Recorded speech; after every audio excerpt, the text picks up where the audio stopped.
all the 3 people that follow us on YouTube will be thrilled. We'll see.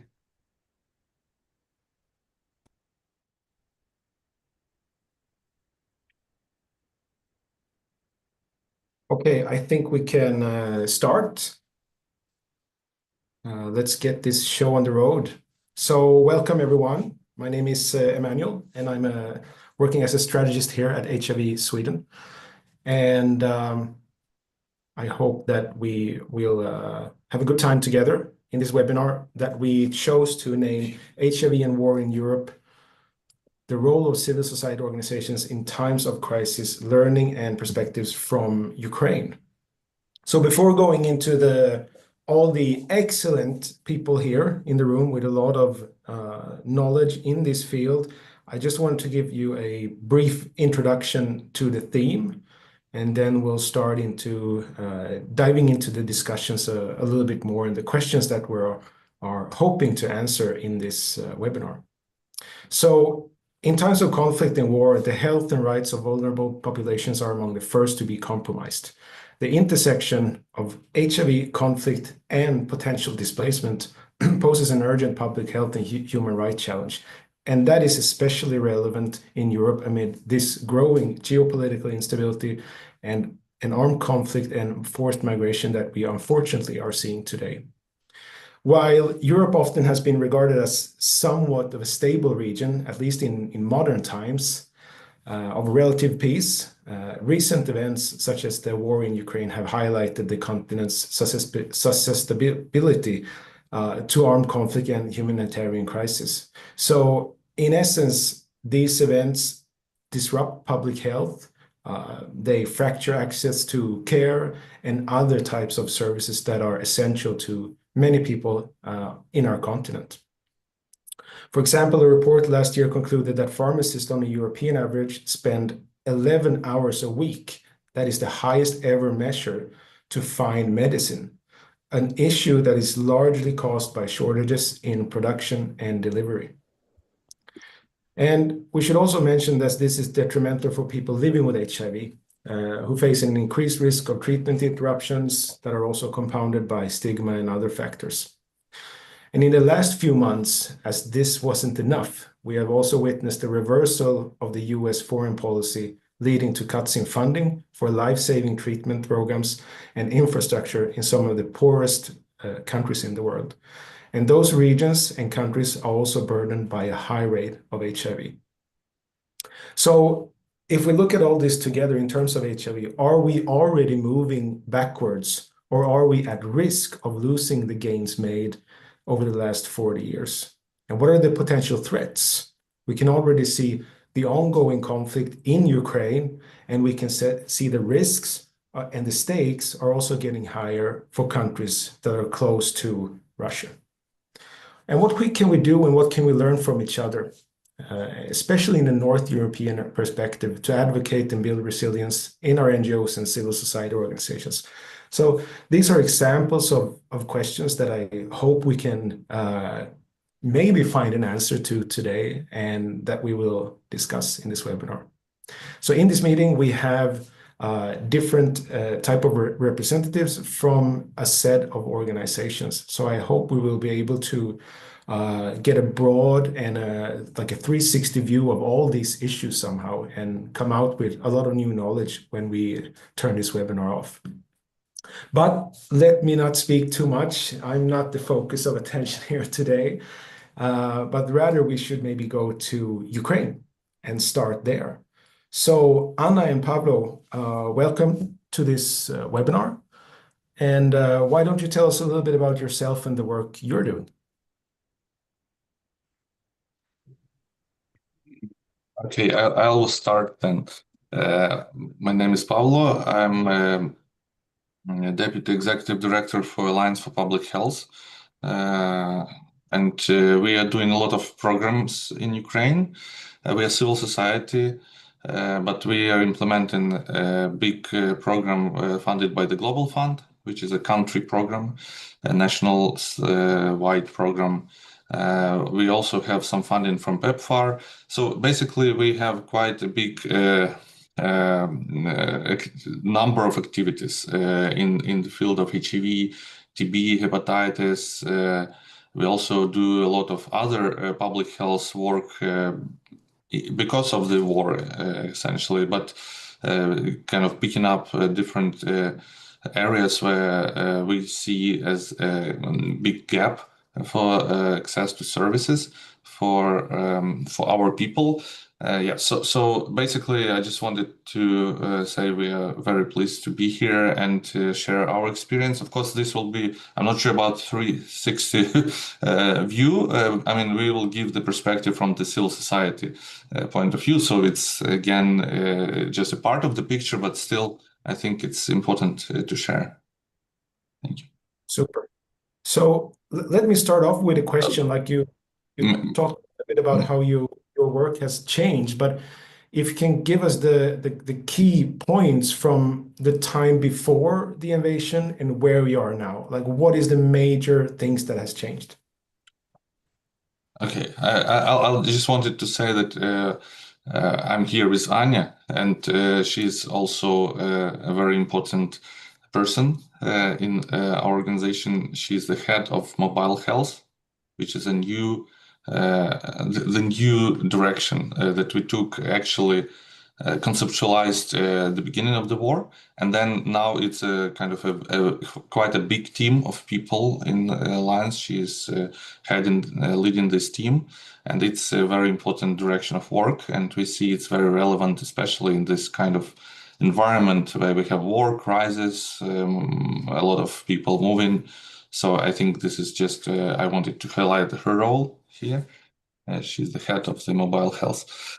And, yes, so okay, I will take the question then, and I will invite Anya also to join the response. So thank you for your questions. Actually, it's really helpful for us as well to reflect on what is going on, because we kind of we're in the action right now. So we're still in the action. We cannot really say it's a post-action reflection. It's going back to the beginning, of course, it was a shock for everyone. I think the system was not ready. The health system, including the health system, was not ready. People were not ready. Government was not ready.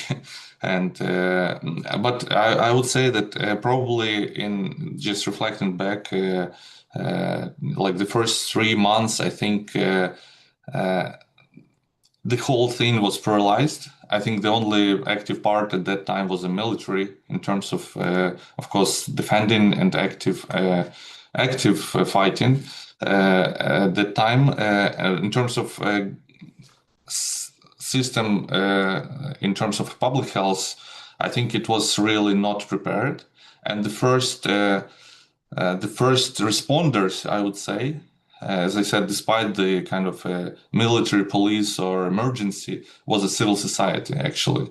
So we, as organizations, as Alliance, supporting a lot of smaller organizations in all regions of Ukraine. We've been communicating with them.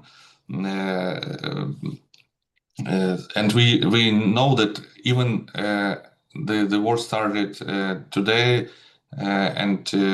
but the next day our organizations were open for clients. Even at that time, it was not clear what is going on. I mean, a lot of people just moved their houses and moved to the western parts. A lot of people moved to the rural areas, which was for some people a very bad decision. But again, I mean, this was a really chaotic time, and I think a lot of stability was about people saying that we are going to our work because we have clients and they will also need support.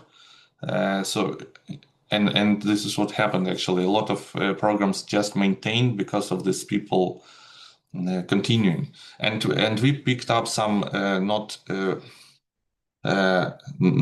our functions, like logistics, for example.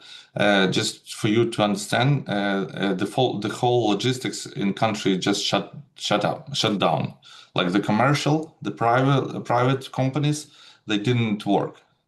The postal service didn't work. So it was totally a shutdown of the whole system. And we have some cases, just an example, on the north from Kyiv, there is a huge warehouse, which is suburbs, like about 15 kilometers to the north. And as you know, the Russian military came from the north. So it was just like, I think, 5 kilometers from the front line, actually. And this warehouse was at risk of being captured. I mean, we were all like 2 months, we were very afraid that Kyiv will be just taken, at least cut from other part of Ukraine. And there was a huge warehouse with methadone pills. So at that time, nobody wanted to take this methadone. So we actually sent our driver with a van, actually it might be 2 vans, big vans that we used for HIV testing actually, but we take them to this warehouse, put 1 million pills of methadone in those vans without any, I mean, the only paper we had was a letter from the minister actually, which was, I mean, sent by WhatsApp. So it was like, you can imagine the whole environment at that time. And this was the only letter saying that this is a methadone cargo delivered by alliance driver to, and we took it to other parts of Ukraine because there was a stock out. I mean, if this warehouse would be captured, there will be just a lack of methadone for people on substitution treatment. So this is just one of example. We took a lot of other medications, equipment, and so on, taking all the humanitarian help which we received from including Nordic countries. We received a lot of support, like humanitarian support. We also had a humanitarian cargo, like 15 vans, basically transporting these goods to people on the front lines, to the areas that were deoccupied. So I just wanted to highlight that the system was not ready, and this is something to learn also, that you need to make these kind of scenarios and understand who will do what. People should be prepared for this kind of situations. We understand we didn't took it very serious before. I think we were not ready, and everything was solved in kind of heroic effort, which I think it's not the best way to respond, of course. It's good that we have people who can take this, but you need to be prepared anyway. Yeah, so I think this is the system thing that you need to prepare. Like for example, just to give you example, now we are trying to prepare for the ceasefire. So we understand that could be potentially a ceasefire. Of course, now we have very low hope for that. But at the beginning, like a few months ago, we were thinking that there will be 30 days ceasefire, and we were like planning for the areas along the front line, like 0 to 5 kilometers from front line, which are now not accessible. And now it's even 10 kilometers from front line because of the drones. We cannot really provide services to people staying there in the villages and towns. But now we are preparing, like we have planned which organizations will take what kind of services to this frontline red zone, if there will be a ceasefire and there will be safety enough to go there. So I think this is just another, we are not preparing for the war, we are preparing for the cease of the fire. But still, it's something that but I wish, if looking back, we had this kind of exercise very, very carefully and detailed planned before war started, so we were better prepared. But hope is that actually what happened, there was not a huge disruption of anything in terms of HIV, for example.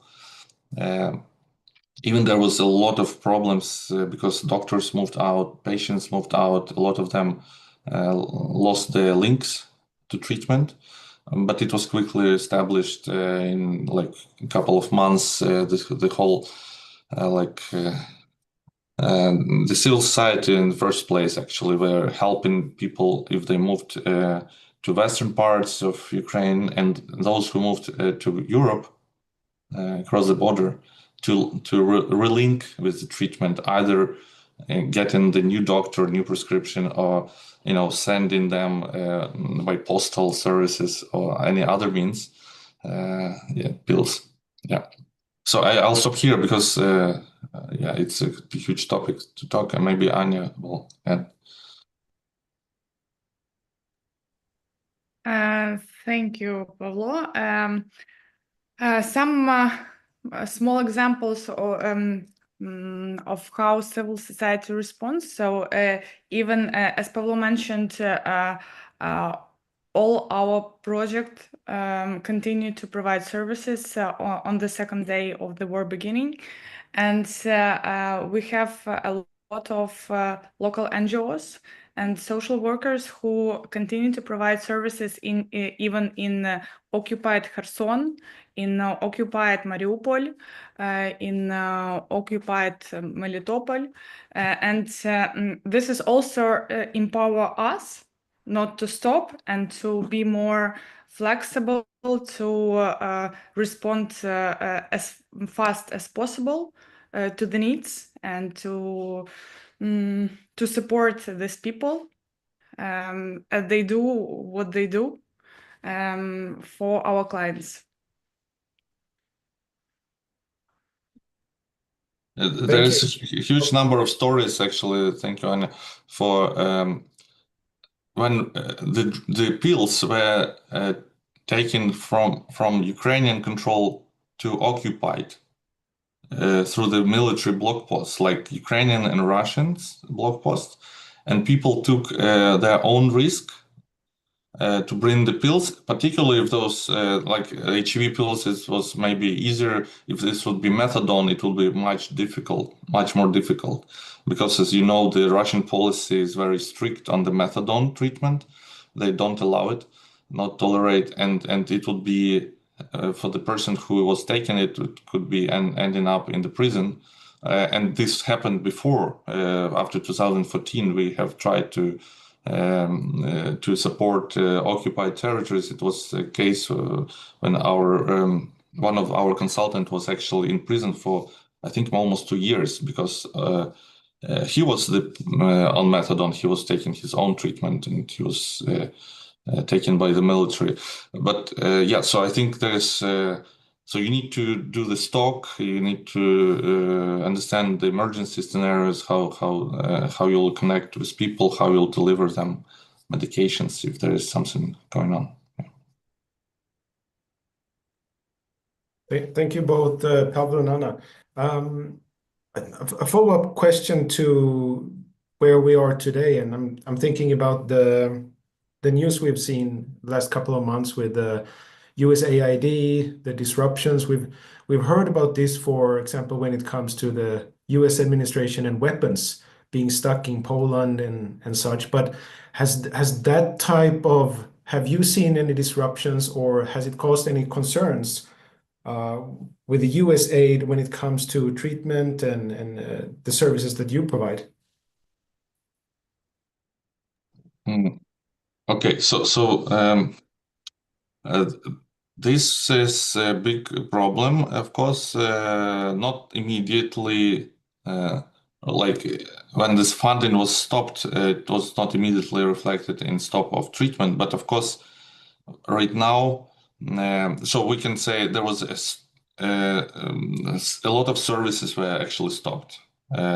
Not particularly treatment, because the treatment was actually provided by the health system. Yeah, so it's a government controlled environment. So we have stocks of treatment. We have doctors on salaries and so on, government salaries. So they have not disappeared, but a lot of support that was provided to the health system, like we had the case managers supporting difficult patients who were actually taking them to treatment, like preparing them for treatment, making sure they will take their pills.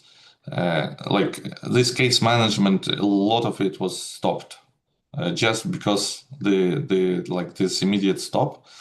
There was a lot of activities for testing, which also relates, of course, to the access to treatment for those people who were not aware about their status, and they didn't if there is no testing. So I think this really affected this kind of programs like support, the HIV testing programs. It was a pause in these services. And then after some time, a lot of these programs were renewed.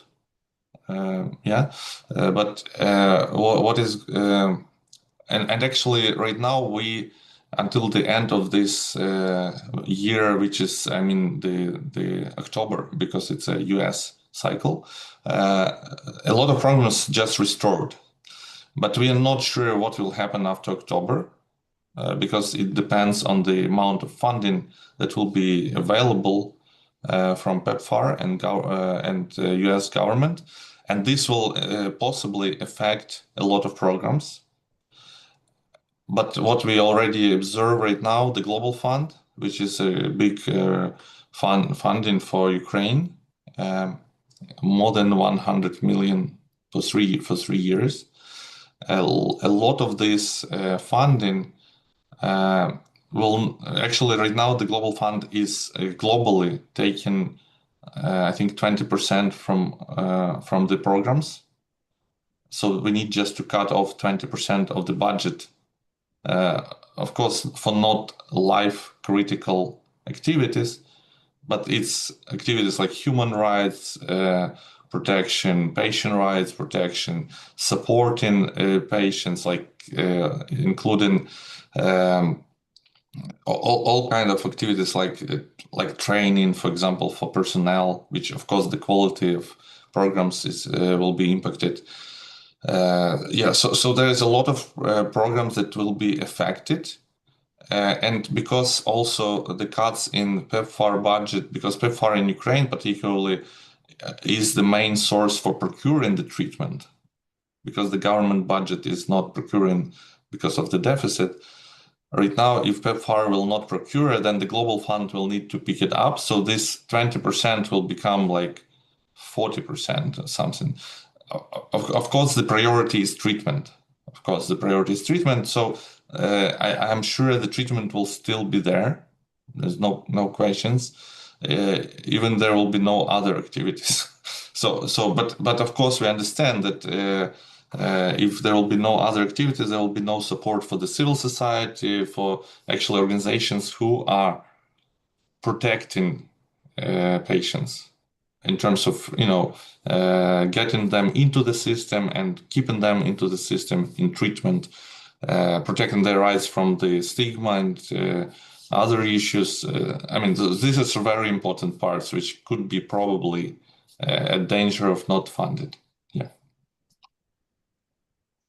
And I think it's normally that during the war you should refocus and prioritize your activities, and Ukraine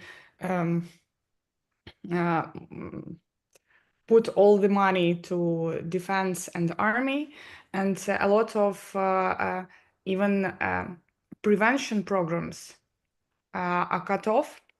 And this foreign aid is extremely important to keep the normal way of producing services to our clients. And I think that now we have problem not with RT, but with PrEP. So we predict that starting from July, those patients who are at high risk of HIV transmission can live without PrEP. And also, if we are talking about CDC and the Global Fund, all services are focused on pills in the mouth. So for those people who are already HIV positive and need treatment, but those who are at high risk but without HIV, they could be stand out of the system. Super interesting. I have so many questions that I would like to follow up on what both of you said, but I'll keep a few of them later, and maybe we have someone who wants to ask a question as well. But I just wanted to turn the attention a little bit to the west of you guys, or it's quite a far bit to the west. But Sini, if you would like to chime in on from a Finnish perspective, and obviously the Russian invasion of Ukraine hasn't impacted Finland as much, but either way, like what have you been seeing when it comes to the changes of or the impact of the situation that we're in now? Well, thank you for sharing, Paula and Anja. It's I have also many questions, so I'm not sure if I have that many things to say from Finland after what you said. But of course, there was an increase of people living with HIV in the numbers. So after the war started, or the invasion of Russia, then we got the biggest numbers of new HIV infections or reported HIV infections in Finland. I also think that what you kind of said, that the NGOs are on first line, kind of giving support and helping. What the NGOs in Finland were doing, we were reporting our contact information to as many platforms as possible. Everyone who were asking the information, whom to contact, the contact information. And first I think it was easiest for us as we had many Russian-speaking people, so translating everything into Russian, translating everything into Ukrainian has been a bit slower, which is of course important. Yeah, I think what we faced in Finland and other countries, there is the stigma, and of course people need who are fleeing the war, you need the social services first. You are coming into a country, you need a place to live, you need school place to your children, perhaps you want to get a workplace. So the infectious diseases and HIV is kind of last on the line when seeking support. And of course the medication is the first, what people were then missing. And as we all know, people who were fleeing the war, living with HIV, had some ARVs with them. So it was not the immediate need. People had the medication for 3 months or even more. Also, what we found out that we've had many people working in Finland before, Ukrainians, who have been getting the treatment before the war from Ukraine. So now they had to find the treatment and the doctor contacts in Finland, as they couldn't go back to Ukraine to get the medication. But I think that the NGOs, many different NGOs have been and are also, I think, in the future, the most helpful, helping people to find the support and what they need. Maybe I have a few more things that came to my mind. I'll say them before passing on. What you said about methadone, I think it's also interesting what we found out, that it's very easy, as it's not the HIV treatment, but for us, we found out that it's very easy for us to tell people who need methadone that where you can get the drugs, the illicit drugs in Finland. But how to get the methadone was much trickier to tell where you can actually get the methadone. But yes, everyone knows where you can get the drugs. But then the support, if you want to stay away from drugs, was a bit more difficult in Finland. And of course, we were trying to find the solution. So they just said that you need the first person who is kind of trying the system where you can get it. So it was taking some time. Maybe that's few words from Finland now, and then I also have some questions, but maybe later. Thank you, Sini. I actually had one more thing that I would like to ask you. Like, at least here in Sweden, we've been reading about there's a little bit of an increased tension going on the Finnish-Russian border in the last few, or the last week or so, actually. We also know this since Sweden and Finland became members of NATO, that Russia potentially want to challenge Article number 5 to see what happens, basically. So putting these two things together, think about what has happened. Maybe, well, let's not jump to conclusions, but there is a potential risk maybe for something to happen. I wanted to ask you, like, what is the discussion in Finland about when it comes to the social services, medical preparedness and such? Like, how important is that discussion in Finland right now?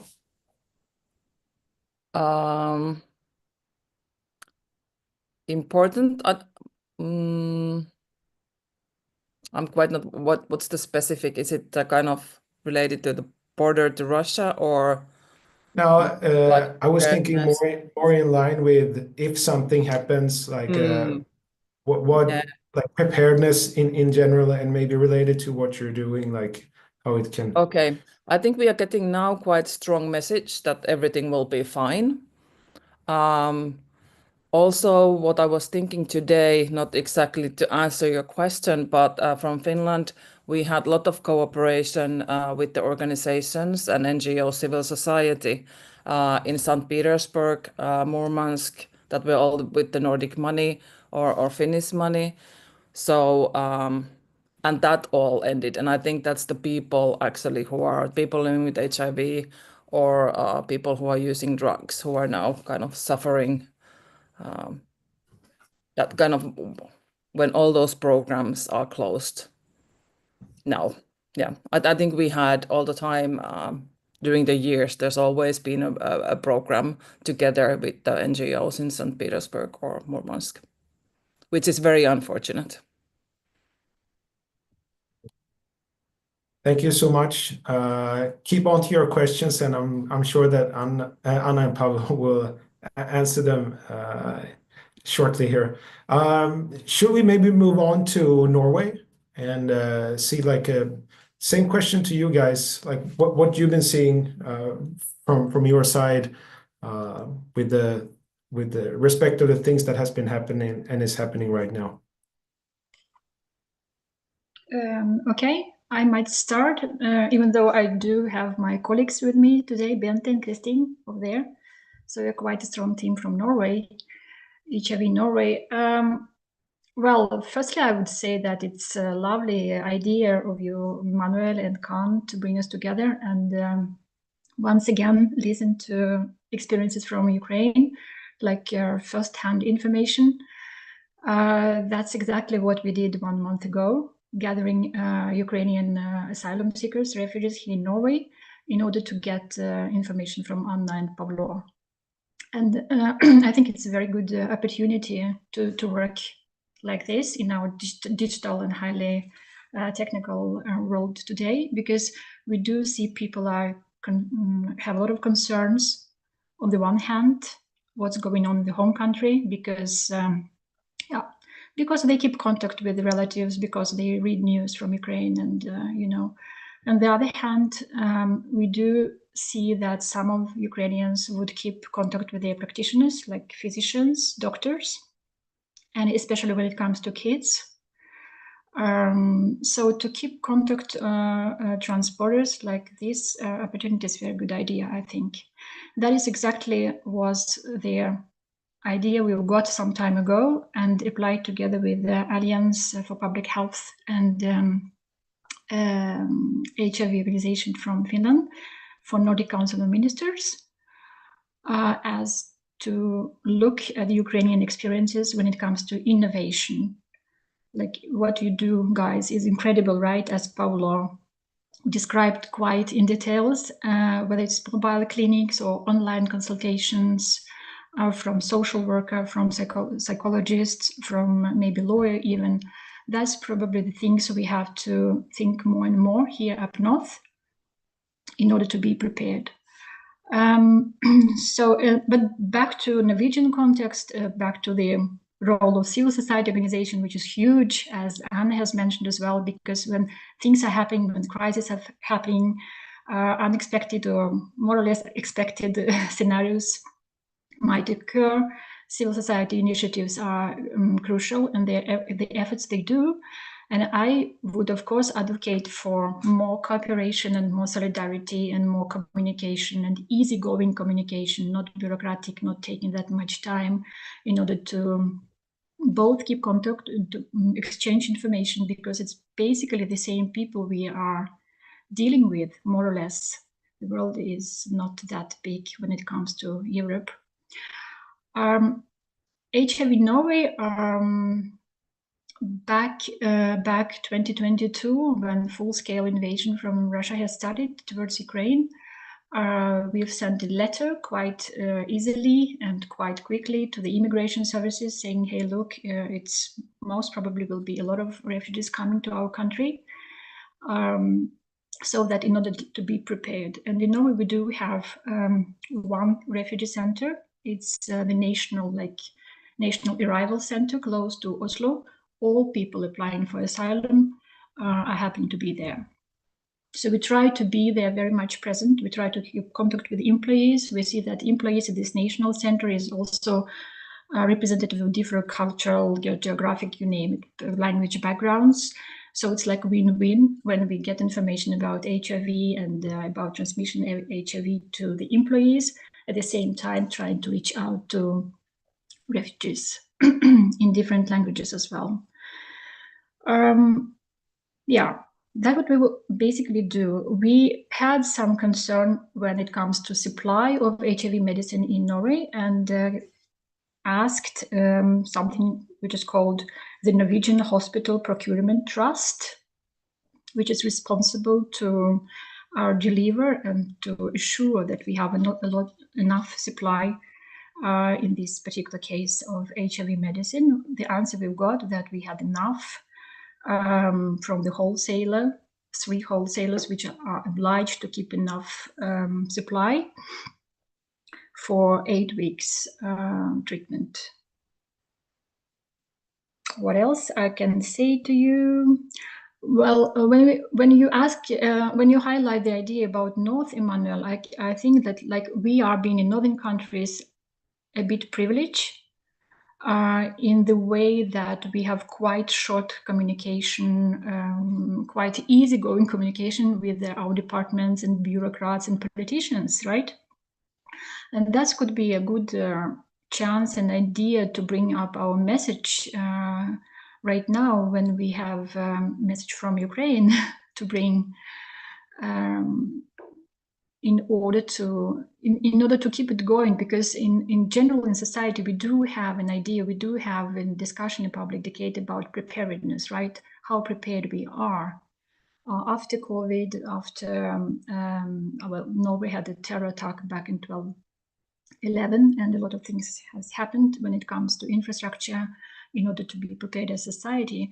But still, I think we should use this opportunity much more in order to reach with our message, and in order to help people, in order to assure supply of medicines, and in order to show that civil society initiatives, they are not working on their own. We are much more connected now, as we probably have been before.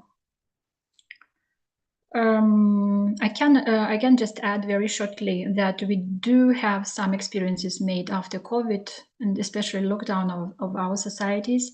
Like back in Norway, the infectious medicine department in the hospital in Oslo has been closed in order to prioritize COVID patients.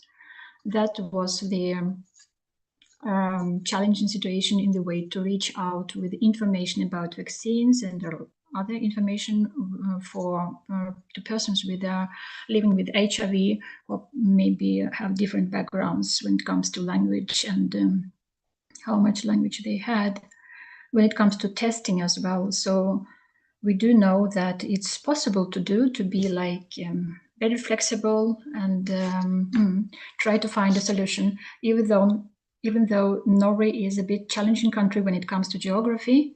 So we have been discussing shortly an idea that because it's so long country and many islands and quite rough coastline, and we do know that people are living in small remote places. So how to deal with them in order in case something will be happening.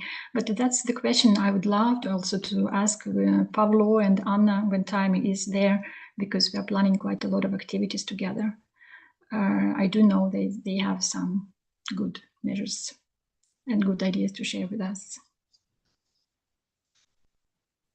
Yeah.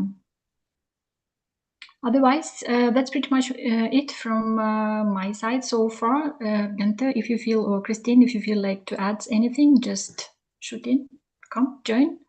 If not, I will join a bit later, maybe with questions, yes.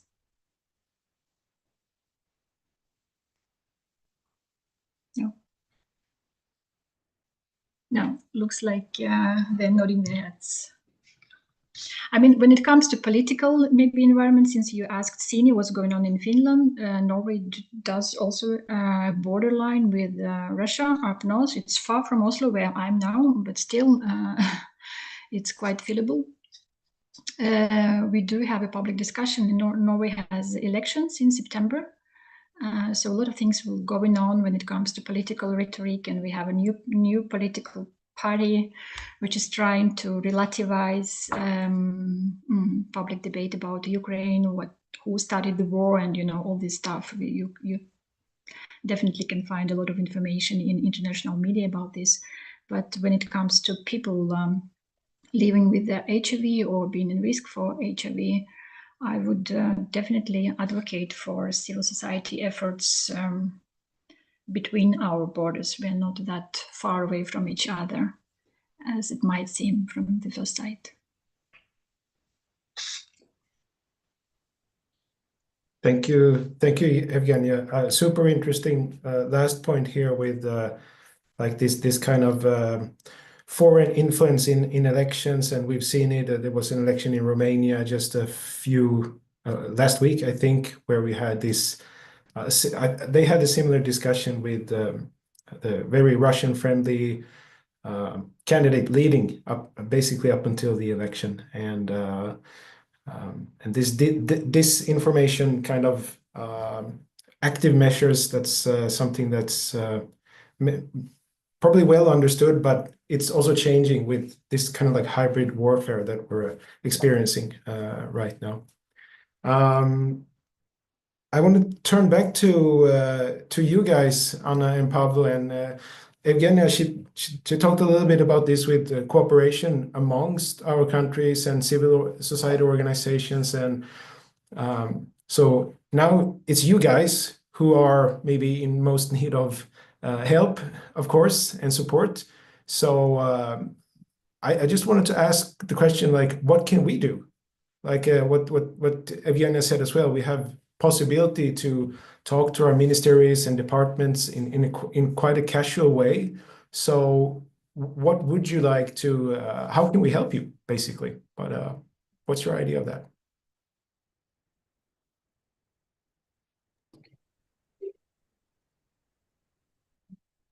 Well, I think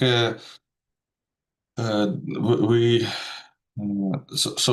already shared something. I also wanted to ask Anya also to add something to share about the mobile component, the mobile health that we right now implement. Actually, it started during the war, and it's now seems that the most effective response. Yes, I think for this kind of scenario, and Anya will talk a little bit about it. Yes, in terms of well, and then if you allow, we can talk about what we think how you can help us, and yeah, if it's possible, we can share a little bit about this mobile health. services.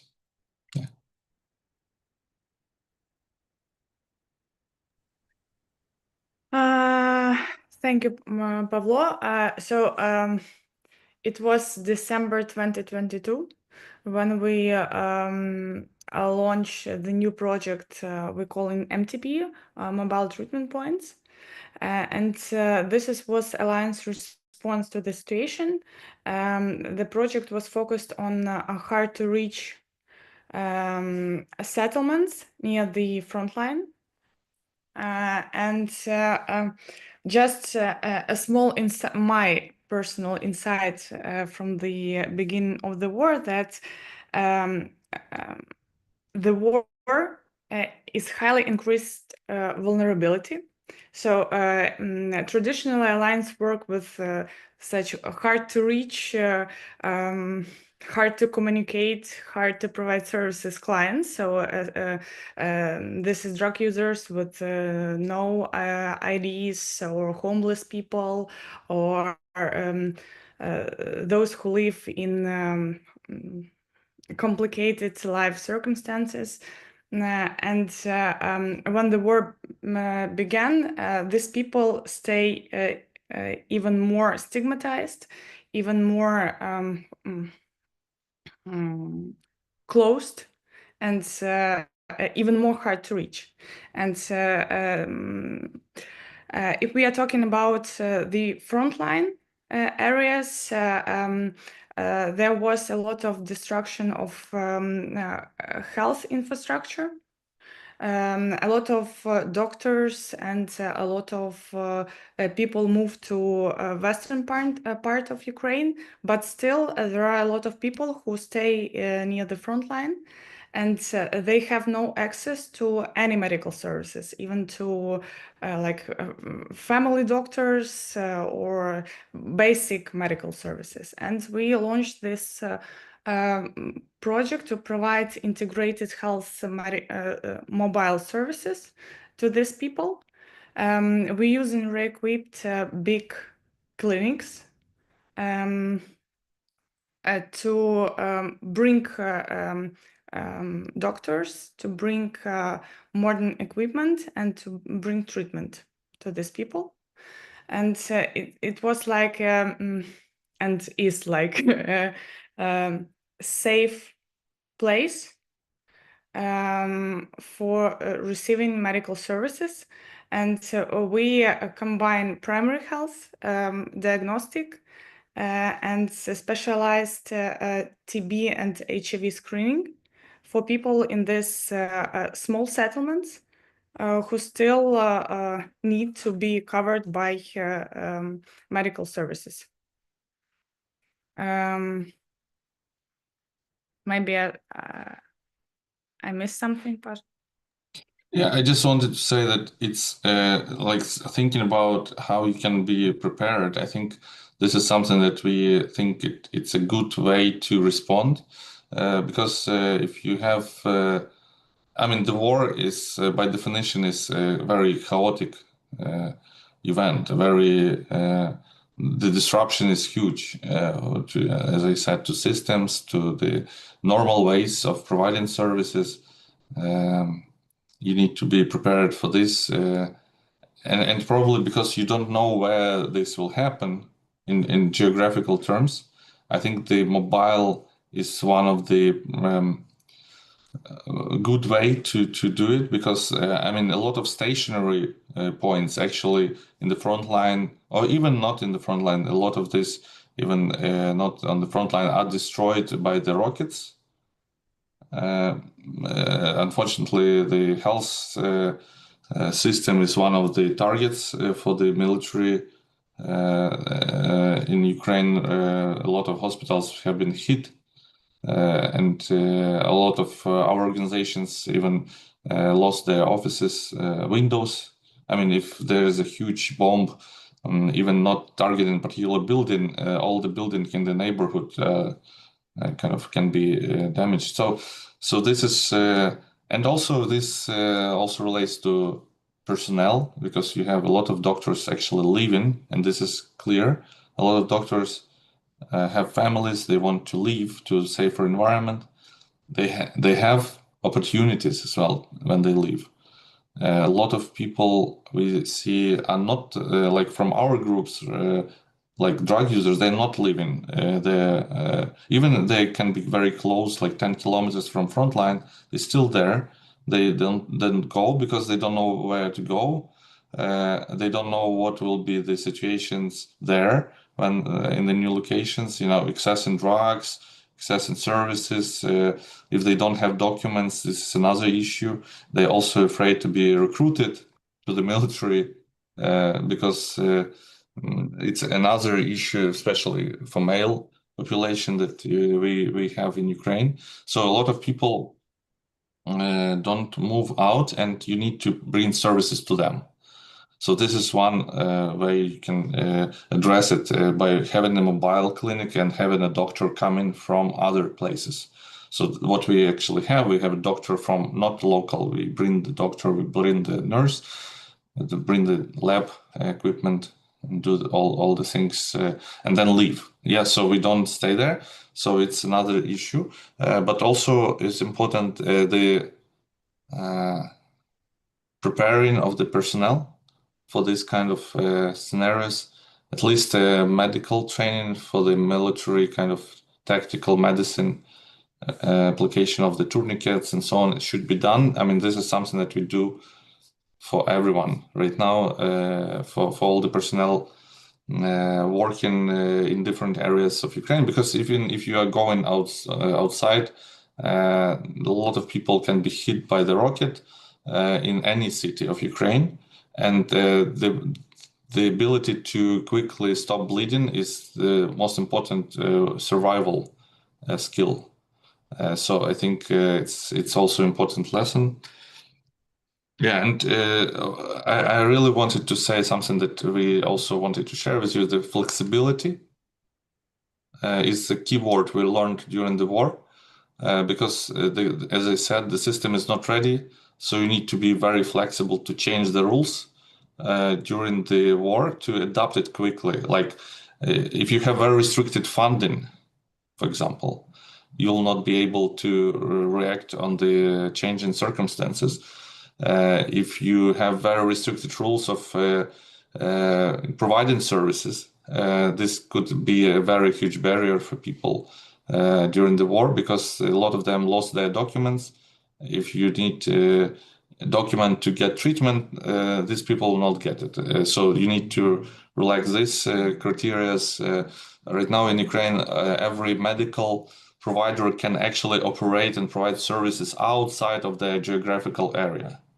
So basically, if I am a doctor or hospital registered in Kyiv, I can provide services by my medical personnel in Donetsk, for example, region, which legal, yeah, it's a legal thing that also is important. So I just wanted to share this. And getting to your question, I think Anya. Yes, and I also want to add that you should be prepared that transportation will stop. For example, bad roads, etc., etc. And the government system, they are not as so flexible as we are. Because of a lot of questions like bureaucracy and so on. That's why it's extremely important to support such organizations like civil society organizations, because they can do things faster than others. And also you should be prepared that to the things that even if people practice normal life, yes, constant stress, constant bombing, and these conditions where they live, they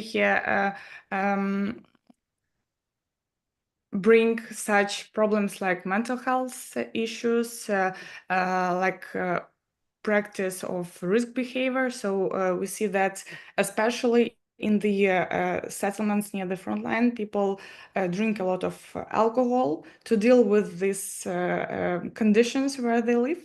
And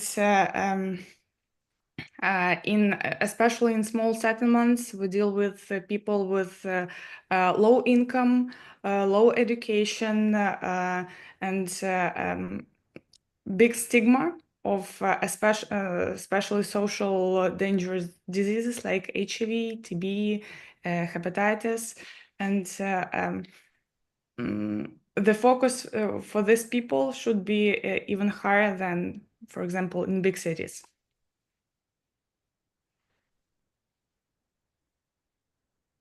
So thank you, Anya, for adding this. And so I think in terms of your question, how you can support us, I think, well, of course, we are looking for funding. Yes, so it's number one thing that we are looking, especially because we lost a lot of funding because of the US politics. And I think this really impact all the programs that we have. So we are now in constant mode of fundraising, which I think is part of our reality anyway. I mean, this is something that we already used to, I think, during the war, particularly because, as I said, we have a lot of intervention that were not there before.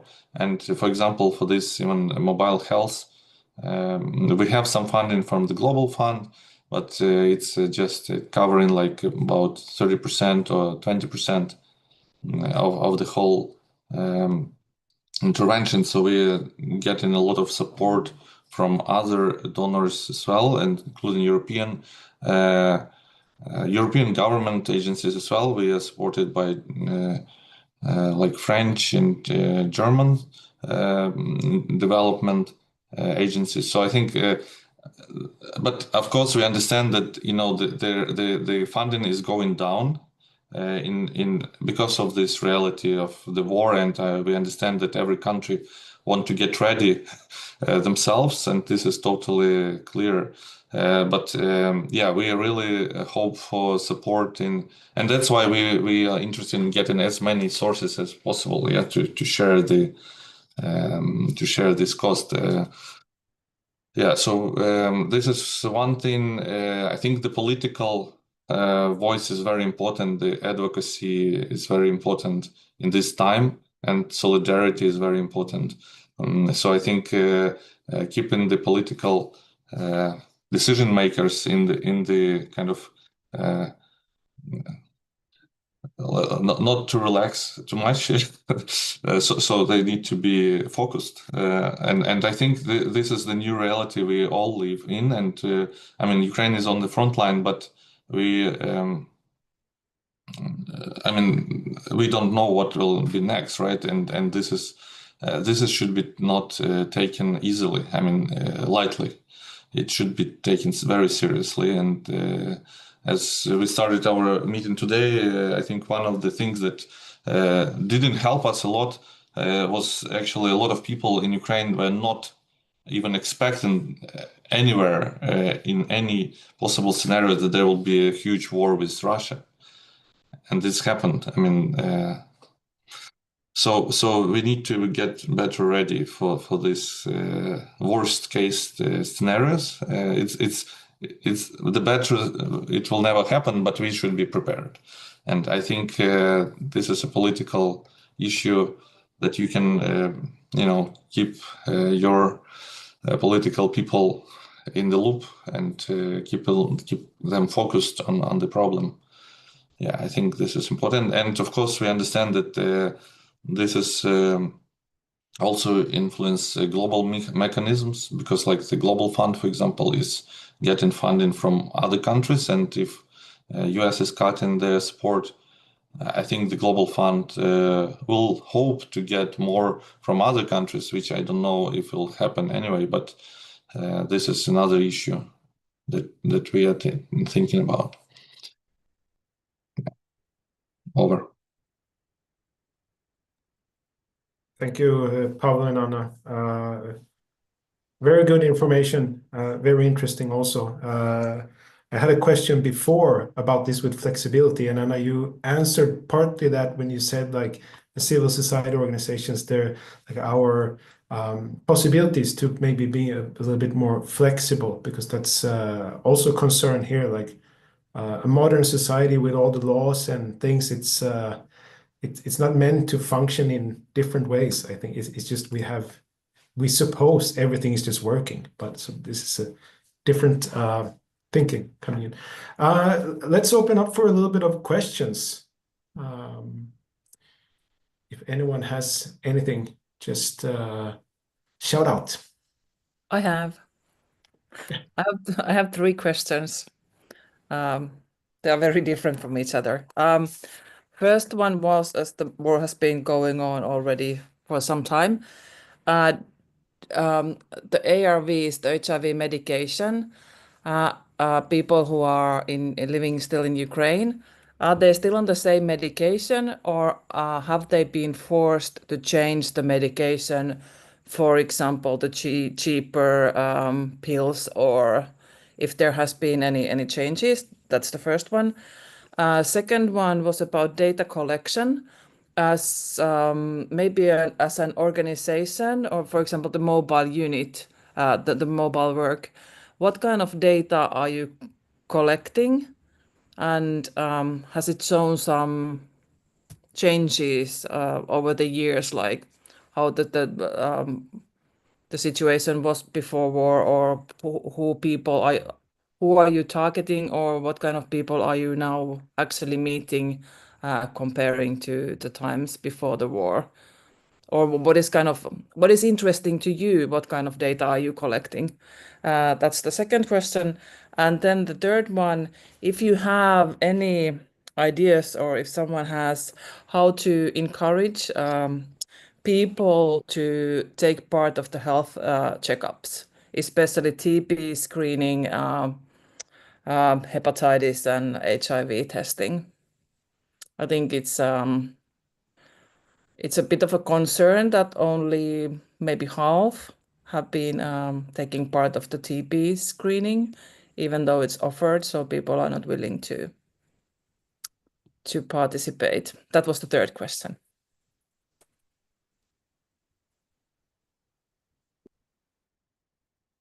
Okay, I'll start, then Anya will add definitely. I think from the first question, HIV medication, I'm not aware if there was any changes. I mean, there is still the same courses that were planned and they are procured. I mean, there's a lot of stakeholders in this process in Ukraine, like government, of course, the public health center, which is specifically under the Ministry of Health, is taking care about it. Also, the WHO, WHO Europe. So, I mean, this is well coordinated. A lot of people are watching this. Of course, we also have patient organizations like 100% Life, our good partner, and I mean, they're keeping kind of, very close watch over any changes that can affect the quality of life, the quality of treatment. So I think this is really on top of agenda. So I don't think there was any changes because of the war. I mean, again, this is a priority when the funding is cut, to first, get the stocks full, and not to have any interruptions. Yeah. So as far as we know, there was nothing like that happened. Yeah, and maybe Anya will talk about the data collection and our interest in data that we have in the mobile health and in overall, and TB encouragement, motivation. Okay, so if we are talking about data collection, we have like a lot of traditional questions like social demographic information and risk behavior information, but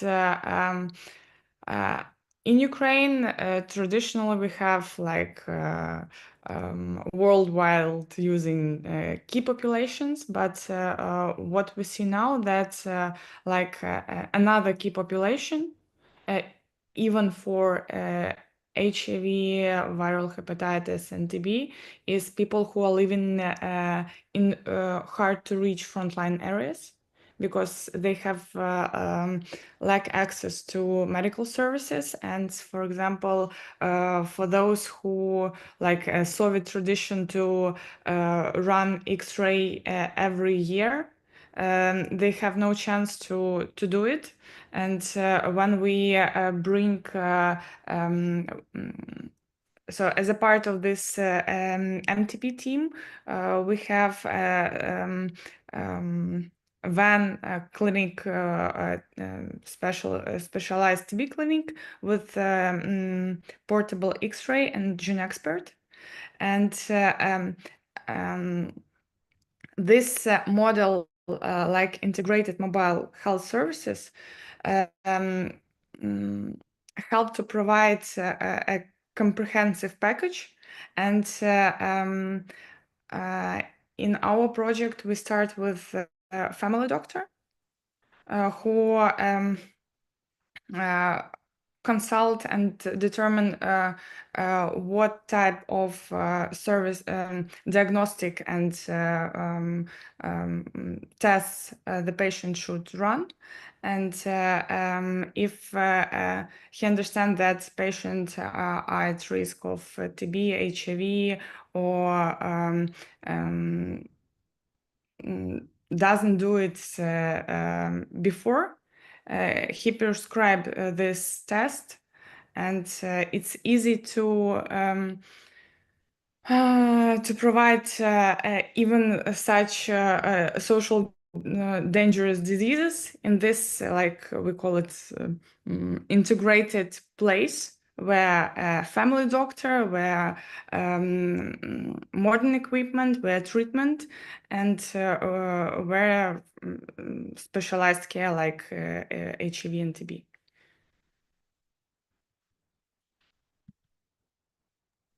Yeah, okay. So in terms of kind of, I just want to add, in terms of how it was before and after, I think we didn't really change a lot in terms of data collection, but I think there is some other information that we started to collect is maybe related to the needs. Of course, there are a lot of humanitarian needs people get because of the situation, like food, maybe food, shelter is something that was not on the top priority before, but a lot of people, especially from our groups, vulnerable populations, right now it's their main priority, as you said. The HIV is not the main priority for them, but of course, yeah. So this we collect this information just to understand. Also, we collect information if people moved. A lot of internal displaced people coming from different regions. Any kind of barriers they experience in terms of accessing any kind of health services, including testing, screening. I think another issue is mental health that is important part of the data that we should collect. I'm not sure if we're doing this very kind of very precisely, but I mean, definitely there is a lot of post-traumatic, if people been either in the action, under attack, a lot of violence because of war, gender-based violence as well. This is another issue that should be very carefully learned. And we have, for example, we have sexual health mobile clinic, and the sexual health doctor gynecologist, when she's working with our women in the front line, they actually see signs of the violence they experienced, which they didn't share. So it's hard topic to share. So especially if you have someone coming, it's you don't know these people. So it's really important to find ways to collect this information. In terms of TB, I think encouragement is Well, we have this, tradition of people getting X-ray every 12 months. So I think it's still part of mindset that you need to get screening. But I'm not sure if you have the same situation with TB as Ukraine. So probably it's not your case. But yeah, in our case, when we come, for example, with our portable X-ray, with the mobile health clinic, and we have this portable X-ray, usually the criteria for people, I mean, everyone want to do X-ray actually, and we ask, have you done it this year? So we don't want people to over screen, with X-ray. It's another risk. We don't want to put additional risk, but people are actually very well ready for that. So we don't, and actually TB is probably the scariest thing. I mean, we have cases of people actually starting HIV treatment because not because they're afraid of HIV, but because they're afraid of TB.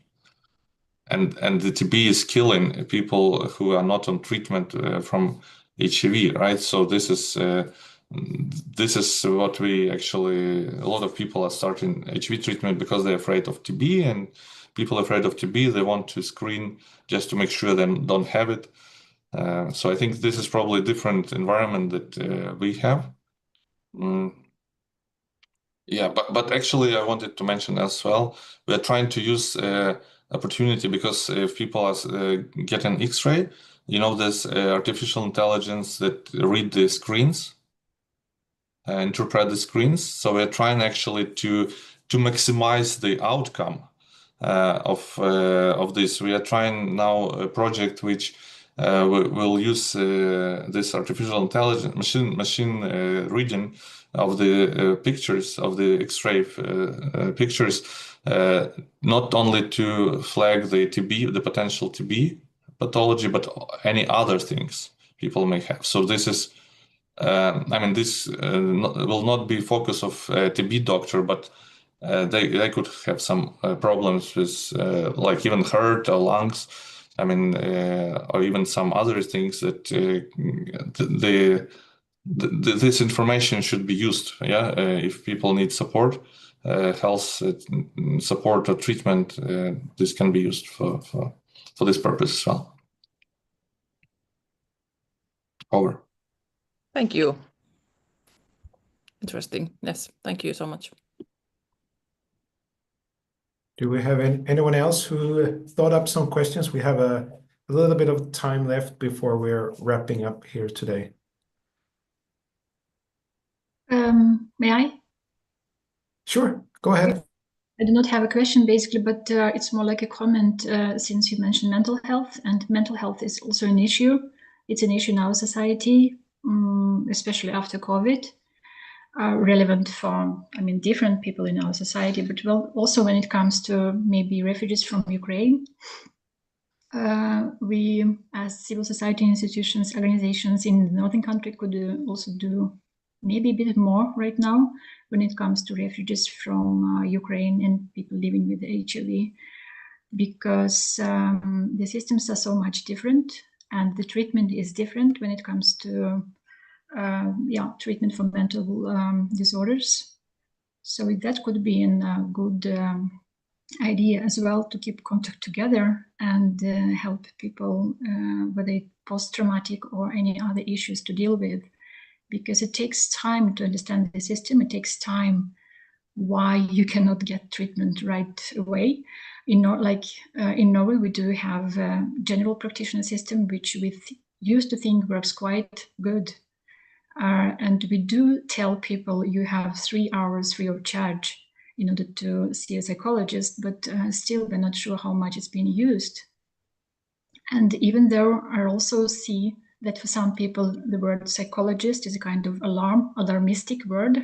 It's like, I'm fine and all this stuff. I'm not going to see any psychologist. So that's an issue to think about, I guess, to meet persons living with HIV, being from Ukraine. That's what I wanted to add, basically.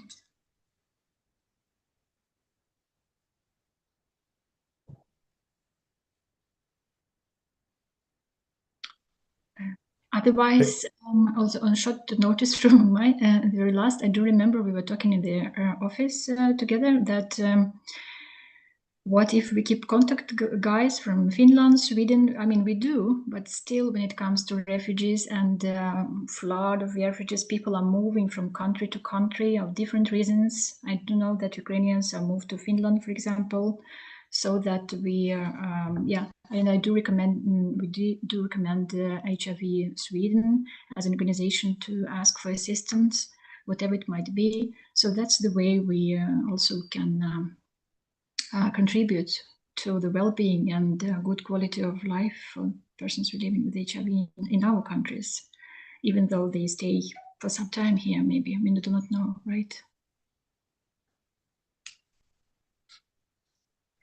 I can just follow up on that, and I agree. And I think like in this day and age, it's maybe even more important to keep this a little bit wider focus, so to speak. Like for us here in Sweden, just I haven't talked so much about our situation, but I think we're kind of like moving from working with stigma and these kind of like usual things that we're working on to having a little bit of a different focus, which is somewhat more global on the scale. So that also gives reason to work a little bit more cross-country than what we're seeing. And the fact is, like, parts of Ukraine is closer to where I'm now than the north of Sweden. So it's not that far away, actually. We don't think about that. It's a long country here too, just as Norway. But if there's any more questions, then feel free, or then I will summarize a little bit before, and if anyone want to leave a comment before we close it for today. Hi, is there anyone hear me? Yes. Yeah, my name is Alex. I'm sorry, I just connected to this conversation. I don't know what whole was about, but I'm a HIV person, HIV positive person. I'm a refugee from Ukraine, and I just want to share my thoughts about my problem, which I have here. It's not like a problem now, but it could be problem in the future. So my story is that I was detected as a HIV positive person when I got like around 200 CD4 cells. If someone knows what it means that I was almost on the edge of AIDS. But hopefully I get medication very fast in Ukraine, and my CD4 cells start rising, but they were stuck in some kind of a certain level, which was not enough to be how to say, to be to be as a normal like healthy human level of CD4. So they stuck on this level, but when war starts and I got into Sweden and I got my first visit with the doctor, I explained him everything like what's happening with my health. And we decided to change my medication, my treatment to another one, which we don't have in Ukraine, and I don't think we will have it soon. But yeah, I have changed this medication to another one, and my CD4 cells, they are just was like jump over, and now I'm in the middle of like a regular human health level. So I'm very thankful for Sweden to help me with this, because they are all original. They are not generic Indian generic, which I was taken in Ukraine. It was originally made sometimes from Denmark, sometimes from I guess it was Slovakia or something, but they were not a generic one. And I see that impact on my health is much more less. But now I'm thinking, what gonna be with me when I'll be back to Ukraine, when my protection status will end, and it might be in 2026 after March, and because like I do not want to go back to my previous treatment and previous medication, because I'm afraid that I will start losing these CD4 cells. Maybe not. I don't know how my body will act, but I have this kind of problem, and I don't know if it's like common situation for other people. Just like to something to think about. Yeah, I'm done. Thank you, Alex. I'm glad that you shared your experience. And before anything, just feel free to reach out directly to us or me at HIV Sweden, your social media or webpage or whatever, and we can keep track on that. And we'll see where it goes. I'm glad to hear that you have a little bit of time until there's something on the horizon, so to speak. So, but this is very good information for us as well. And it highlights, I think, a few of the things that we've been talking about before, if you weren't here. So that's good. And it's something that confirms that we need to work on some things. So thank you for joining, and thank you for sharing as well. Yeah, you're welcome. Thank you. So great. I was just thinking for like an idea after listening to all of these great comments and questions here, that I mean, the situation in Ukraine is a full-scale war, but also with what we've been hearing today, the threats and the risks can be of many sorts, many kinds. We have data cables, I think it was today, being destroyed between Poland and Sweden. We're having had some issues with pharmaceuticals. We have talked about election interference, and there's many types of threats. And Paolo, you talked, and Anna, you talked about this with the importance of being flexible. And I think that's something that really stuck to my mind. And you talked also about this, such a thing as funding, like the rigidness of funding can actually become a barrier to be prepared and to react quickly enough. So these are things that at least we haven't thought about before. So it's very helpful. And I think just going forward, we would be interested somehow to learn more, and maybe, I don't know, formalize that learning process in some kind of way. And if we can support you at the same time, that would also be great. But I also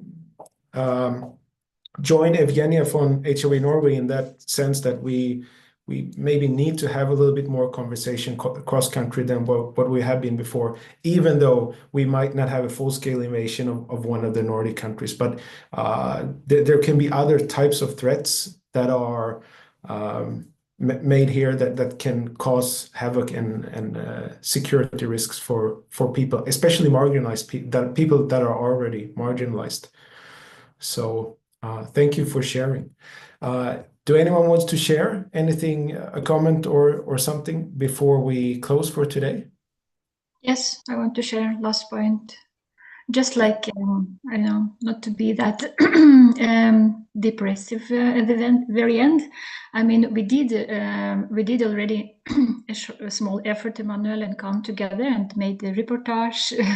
You've been there to Norway, and I'm so much glad that people from Ukraine, not many, but some of them, are ready to show up their faces and speak up their stories and tell about Ukraine, tell about their expectations, be so much open about how stigmatized it could be, or it still is, to living with the HIV. And these experiences, these stories, it's about real people. I mean, and it's also Europe, right? So I'm so much happy that we made it together, and I do hope that Finland now, I don't know, will join, and you guys from Center Gromadansko Zdrowie, yes, from Ukraine would join, and do be most hopefully we can make a difference for people we are meeting in our professional life. That's it. That's great. I don't think I can add anything after that. It's just love. So I agree. I totally agree. So thank you guys for joining here today. Super interesting. I hope we can get these connections going We will also do a short write-up, a short article about this that we'll post online. I will share it with all of you who were invited today, so you can read it as well. If you have any questions, if you want to follow up, just contact me. Keep in touch with the other colleagues here, and let's keep the conversations going. Okay, thank you, and enjoy the rest of your Thursday. All right. You too. Thank you, Bye. guys. Thank Thank you very much. Bye. Bye.